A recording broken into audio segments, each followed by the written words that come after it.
Welcome back, hot dogs. It's your boy Spider Pig. We got another video to review.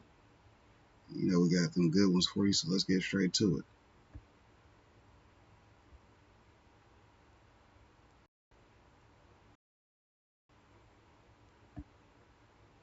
What's going on, guys? This is Rob, and because of everything that we've done in Absolute Power, a lot of you guys were asking me to get you caught up on the Green Lantern mythos in DC Comics. And so what I want to do is I want to cover this first volume, a lot of the things that have gone on. But for those of you guys who are familiar with Green Lantern, kind of bear with me here, because for a lot of new people, I want to kind of break down the Green Lantern mythos in a pretty quick and dirty way and kind of explain everything that's going on here. So first things first, the current run is by Jeremy Adams, and issues 1 and 2 are more just foundational and set the stage, because between issues 2 and 3, we got Night Terrors, so it didn't really have a huge bearing on everything that's going on. The long and short of this is that for Hal Jordan himself, he had quit the Green Lantern Corps following the disappearance of the Guardians of the Universe and the fact that the United Planets had just taken over the Green Lantern Corps itself. And so what he did is when he came back to Earth in the first issue of Jeremy Adams' run, he faced off against a guy named Steel Fury. And what it did is it essentially reconstituted his ring. But because of the powers of Steel Fury, the fact that it was tied into the willpower mythos of the Green Lantern, which we'll talk about here in a second, Hal Jordan got a new ring, and we don't fully understand how his ring works. All we know is that the powers are different from the powers that we traditionally see with Green Lantern, but we're seeing how those like unfold and change and grow and different things along those lines. But moving into the idea of like Sinestro, the emotional spectrum, the significance of Carol Ferris, different things like that. Sinestro was at one point a Green Lantern, as most of you guys probably know from that terrible Ryan Reynolds Green Lantern movie back in the day. Ultimately, he was ousted. And so what Sinestro did is he formed what was called the Sinestro Corps, and it tied into the fear aspect of the emotional spectrum. Because the emotional spectrum itself is exactly what it sounds like, right? It's just the source of how emotions work and different things along those lines. But each aspect of the emotional spectrum ties into the Green Lantern mythos. Green Lanterns use the willpower aspect. Sinestro uses fear. Blue Lanterns use hope, so on and so forth. A White Lantern is the result of somebody who masters all the emotions of the emotional spectrum and the rings that go along with it. And there's more to it, right? You know, the very essences, right? Ion and the whale and so on and so forth. And we don't need to go into that per se. Again, we're doing the quick and dirty thing. What was really cool about Sinestro, and the reason why he's so important and why there's such a massive grudge between Hal Jordan and Sinestro, is that while Sinestro had been an enemy of Hal Jordan for years in DC Comics, it wasn't really until you got to Sinestro Corps War that things popped off. And the reason why was because up until that point, the Guardians of the Universe, much like Batman, had a no-killing rule as the creators of the Green Lantern rings, right? And so when the Sinestro Corps War broke out, the greatest story of Green Lantern in the history of DC Comics, the Sinestro Corps was killing Green Lanterns everywhere they found them. And then finally, the Guardians of the Universe allowed Green Lanterns to kill. And it was an amazing point in the story, right? Like literally, the Green Lanterns are on the ropes, they're being annihilated at every turn, and then just this command comes in, right? Lethal force is authorized, and all hell breaks loose, right? Like literally, it's just this massive battle across the universe where Green Lanterns are killing Yellow Lanterns are killing Green Lanterns. Like, it was an amazing story. But ever since then, right, due to Sinestro's campaign to annihilate the entirety of the Green Lantern Corps, it's just been an extreme grudge. And everything else after that have just kind of been battles in this ongoing personal war between Hal Jordan and Sinestro. Carol Ferris is important because she's been this kind of on-again, off-again girlfriend of Hal Jordan, but specifically, she ended up becoming the Star Sapphire, which is to say the leader of the Star Sapphire Corps. But with all that out of the way, right, the reason why all this matters is because going into really issue number 3 here, and what's important with the Green Lantern mythos at the moment, it opens up with Hal Jordan falling out of the sky. Because again, when he tried to leave Earth, his ring essentially shut down. Now, when he lands back here, because his ring just, you know, of course, reactivates, he kind of starts to experiment with what the ring is capable of, because he doesn't fully understand it. Now, one of the things that happens is that he kind of talks about how like there's no artificial intelligence here as there normally is with Green Lantern rings. So in your travels, if you ever looked up Green Lantern, you would see instances where like Hal Jordan would talk to his ring would talk back. There was an artificial intelligence in there. And so what he does is he kind of performs a bit of an experiment. And he says, I haven't done this in a while. My first ring, Abin Sur's ring, could make constructs in various colors. By changing the width and transparency of the construct, I can can refract light differently. And so that's a really, really awesome addition to his powers, because now it grants the ability of camouflage, right? If somebody tries to attack him, he can use his ring and spawn 50 versions of himself. And unless somebody has the wherewithal, like telepathy or an understanding of what his ring's capable of, or just experience, they won't be able to know which one of those 50 versions of Hal Jordan is the actual Hal Jordan. And so what you do is you switch over to Coast City, which is the home city of Green Lantern in the DC Comics universe, and you pick up with Sinestro. And Sinestro arrives here and realizes that these two folks who are seemingly in this giant tower up here are basically individuals in disguise, right? And they're just running a kind of nefarious campaign underground, different things like that. They're an in-between here, right? They're an intermediary, a means to an end. Because what Sinestro needs is people, right? He needs like henchmen of some kind. And while they can't necessarily give him people, I mean, they could, they end up giving him something better. They give him basically superpowered henchmen, one of which is like King Shark, things along those lines. But all this is done for the purpose of Sinestro traveling to Ferris Air Base and then just appearing before these different, jets that are there. And we'll talk about why that matters here in a second. But Ferris Air Base is, of course, run by Carol Ferris. Hal Jordan was a test pilot at Ferris Air Base, and that's kind of how the two of them met and ultimately fell in love and different things like that. But again, there is a kind of back and forth here, some foundational work that's being done where Nathan, working at Ferris Air, is of course engaged to Carol Ferris. The two of them have their own romantic connection now. And so the reason why he's been called here by Carol is she says somebody broke into the airbase, and all we really have is some security footage that shows that it's Sinestro. And Carol Ferris, having been a Star Sapphire, having been involved in conflict with all the other Lanterns and things like that, she knows enough about Sinestro to know he's not here indiscriminately. There's some greater plan that's going on here, and the plan's really, really dope.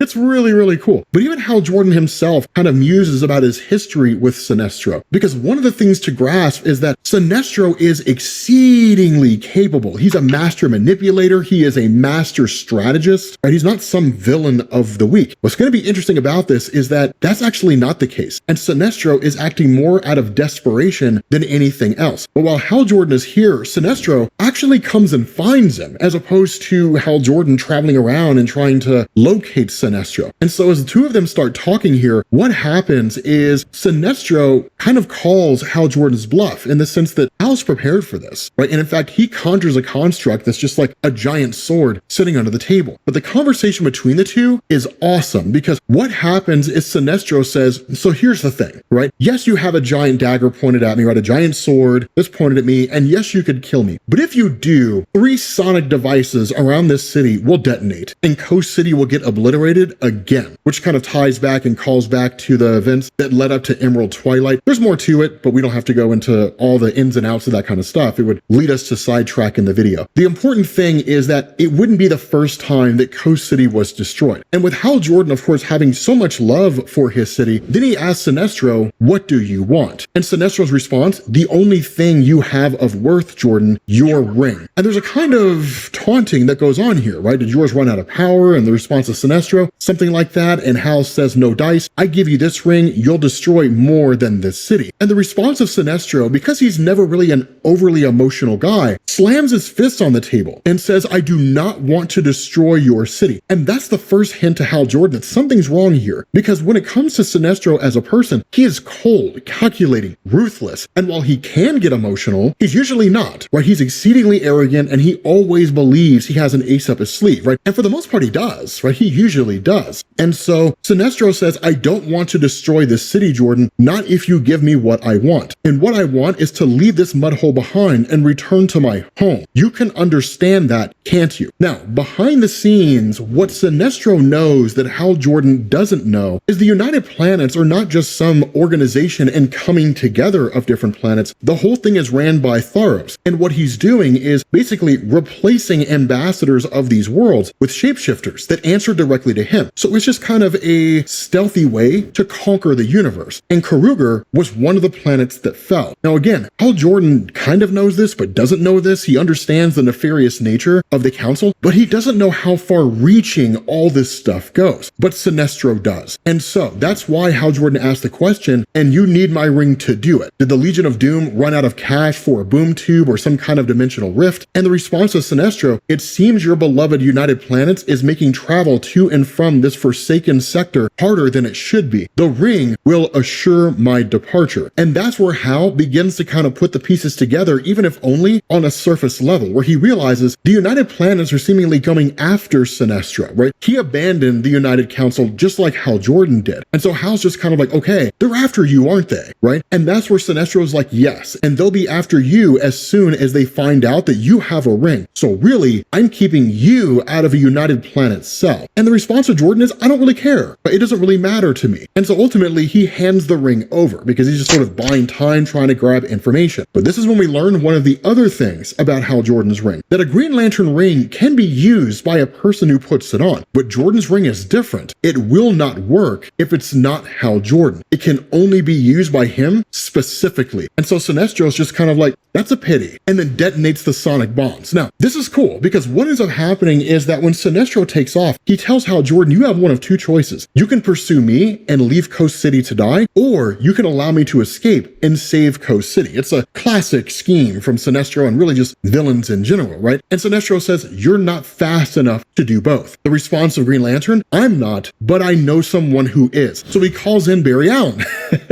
And a lot of that's because there's just such a long history between Hal Jordan and Barry Allen the Flash as like superheroes. But because these guys are so close and because they're such great friends, Hal Jordan conjures a construct that is thin enough to be able to pick up on the vibrational frequency of these sonic bombs. The Flash, being as fast as he is able to basically travel to all these different locations and basically find these bombs, and then of course Green Lantern Hal Jordan destroys them. What is cool about this is it sets the stage for like another kind of use for his ring, and even how it's really unique to Hal himself in the sense that he starts creating multiple constructs at the same time. And so what happens with the two of them working together, and because of Barry Allen's capabilities when it comes to just like forensics and stuff like that, that he takes him to Ferris Air Base and is like, Sinestro was here. We don't know why he was here, but he was here. Can you take a look at these drone jets, right? These non-manned planes, and like give me an idea of what he may have been doing here. And so by going through and analyzing these different jets, Barry Allen picks up on the fact that like something has been put here, right? Like something's been placed in this thing. And so what goes on is that between Hal Jordan and Barry Allen and Carol Ferris, they're kind of like, okay, let's call in Terrific, right? Mr. Terrific, and see what they can offer us in terms of any kind of modifications that have been made here. But it's going to take time for that to happen. Instead, you do get a kind of side story where there's basically somebody who attacks the city of Los Angeles, and then the Flash and Green Lantern team up to basically deal with it. It's not really overly important, but while that's going on and there's a kind of distraction, the drones automatically activate and they take off. And that's when you find out that this is all the doing of Sinestro, who's sending them out there into the world to launch an attack. But even Hal Jordan doesn't fully understand why. Right now, again, this all kind of goes into the idea of Sinestro becoming a Red Lantern here, but the only real concern of Hal Jordan in the here and now is trying to find a way to stop Sinestro. But what happens is that Sinestro, right before the attack, addresses the world publicly and says, complacent. The people of this planet have become complacent. You elect politicians that weaponize greed. You have let the lawless run rampant in your street. You have allowed your children to be exploited, your females to debase themselves, and your men to whimper about what goes on around them without ever lifting a finger to help. You have claimed weakness as strength, but no longer. Sometimes, to break the shackles of complacency, you must be confronted with the fragility of your existence. You must be exposed to the lawlessness you have turned your backs to. You must feel the full fury of fear, and just launches this attack, right? And just starts blowing stuff up all over the place. Now, this is all in the midst of like Carol Ferris and them trying to secure a contract with the Pentagon.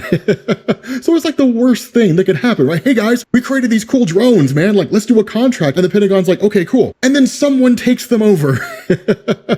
Right? And so at this point, it's a joint venture between Ferris Air and the United States government trying to find a way to track these drones while Hal Jordan starts taking them down. He successfully takes down one of them, but there's 3 left. And so at that point, Sinestro's like, activate the cloak. And so now these jets cannot be tracked by the federal government or Ferris Air or anybody. It all comes down to Hal Jordan. The last one that they were able to detect was on its way to Tokyo. And again, this is when you start to get into the new powers of Jordan's ring. Because what he does is he says, okay, I can manipulate light to create different color constructs. So let's use this creatively, right? This might mean I can use it to filter various wavelengths of light through my construct. So he creates a visor, and like a predator sifting through these different wavelengths, he picks up on where this jet is. It's genius, right? I love what's happening with Hal Jordan and his ability to use his constructs in new and interesting ways, because for years he was just the guy that would make a giant fist and punch you with it, which was amazing, right? But it's cool. But then you start to realize what's actually happening here when Sinestro looks down at his hand and he has his yellow ring. Because what goes on, and Hal Jordan is the one to figure it out, he starts to piece together that what Sinestro is trying to do is instill fear in the populace of Earth. The hope being that if everybody on Earth feels enough fear, it'll charge his ring. Because Sinestro does not really need a central battery per se to charge his ring. He just needs fear, and that's it. And so what Hal Jordan does is he actually flies down to this site where all this destruction has happened, and he makes this kind of impassioned speech to everybody on TV who's listening to this, right? And talks about how people on Earth can't really be defeated that easily, that we always bounce back because of courage and things like that. And it's a way to counter the fear that so many people feel. And so in effect, it just end runs the efforts of Sinestro. And so at that point, it's just dealing with the 2 other jets that are out there. What's crazy is that in talking to Carol Ferris, one jet that's cloaked is heading to Washington, D.C. The other cloaked jet is heading to Moscow. And what would seemingly happen here is that both governments would respond with nuclear arsenals. And what better way to instill fear among an entire populace than instilling in them the idea that the end times are upon them,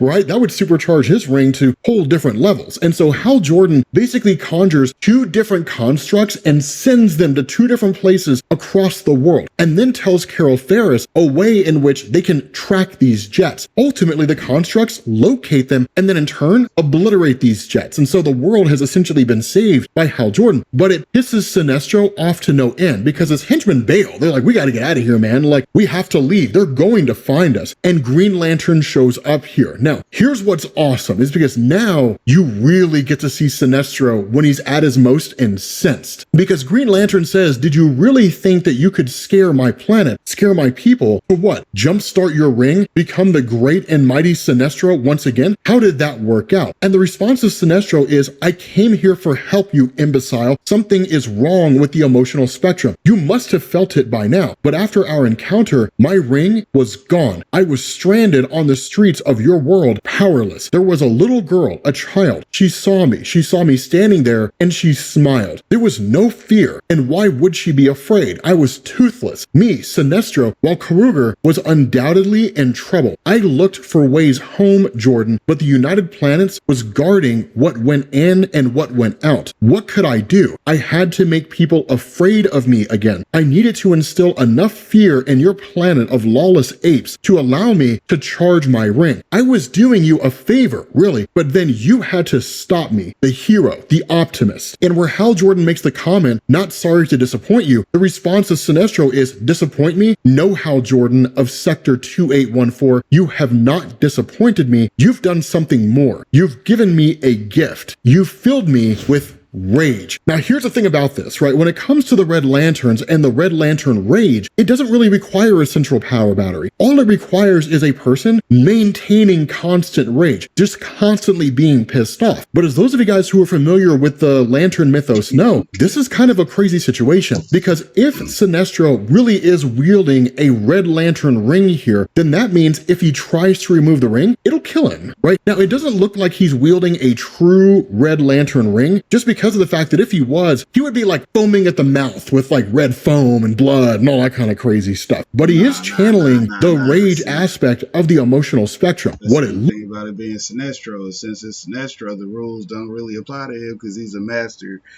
at controlling the fucking emotions. Meaning, once he realized, oh, I can just accept another source. Well, which one would fit me right now? I'm really pissed off, so therefore, I can just go ahead and accept rage and you know, make that the thing for the thing.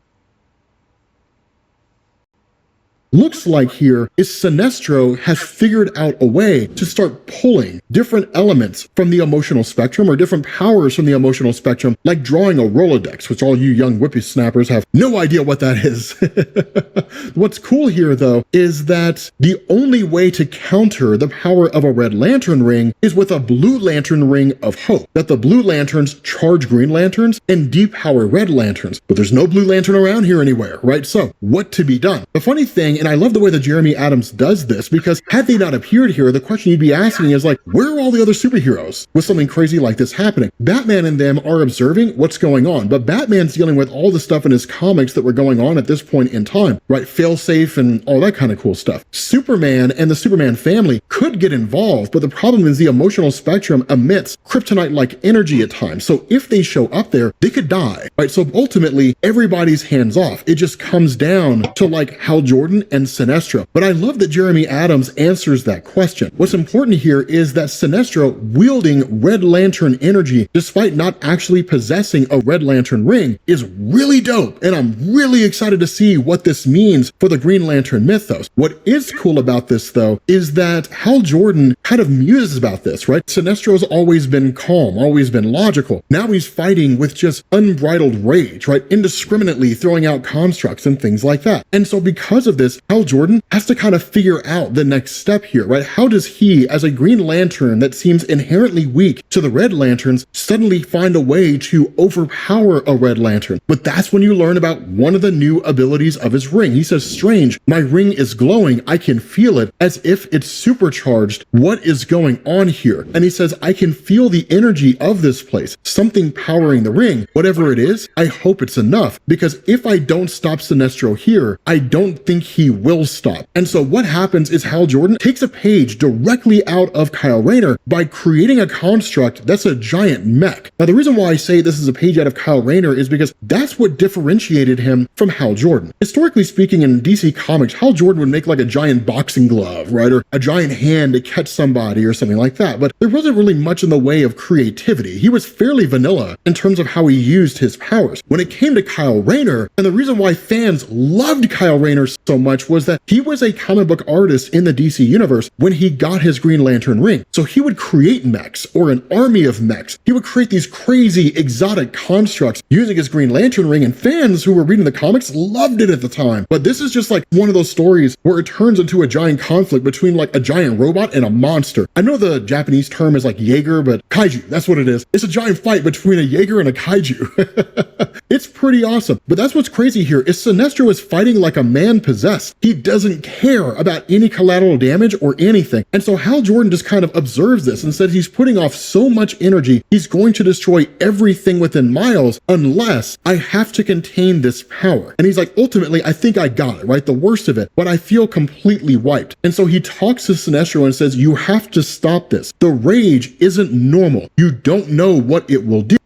And the response of Sinestro, what it will do is get me back to Kruger. The consequences be damned. My home world was taken from me and I will have it back. And then I will raise this universe from one end to the next. I will show everyone that the rage of Sinestro is to be more than feared. And so ultimately, he just takes off. And while Hal Jordan goes after him to a degree, again, he's limited, right? Because his ring can't go that far into space. And so what he does is he ends up traveling back to his trailer to try to think things over. And it's him just sort of conversing with Kilowog. And he just kind of says, Sinestro, right? Somehow he's manifested Red Lantern energy and almost ripped the earth in half. Something's wrong with the emotional spectrum, Kilowog. Something's wrong up there. I can feel it. And this voice comes out of nowhere and says, you're right, Lantern Jordan, but it seems something is wrong down here as well. I've come a long way through the United Planets blockade to find my former ally, my friend, talking to a construct of Kilowog. What is going on, Lantern Jordan? Now, the person that's talking to Green Lantern is Razor, and Razor was at one point a Red Lantern who defected and joined the Blue Lantern Corps and has seemingly been there ever since, and he seems to be the reason why Hal Jordan's ring was amped up in the fight with Sinestro. But Hal Jordan, in seeing him and taking in what he says, just says Kilowog is dead, and it's all my fault, because this Kilowog who was here was just a hard light construct that was manipulating light to make him look real. He hasn't been here, and he hasn't been alive for quite some time. Now, in terms of the reason why he died, is a topic for the next video. With that being said, guys, we're gonna bring this to an end. Hopefully you enjoyed this video. If you did, drop a like. I told you Green Lantern is dope, but I will catch you all later.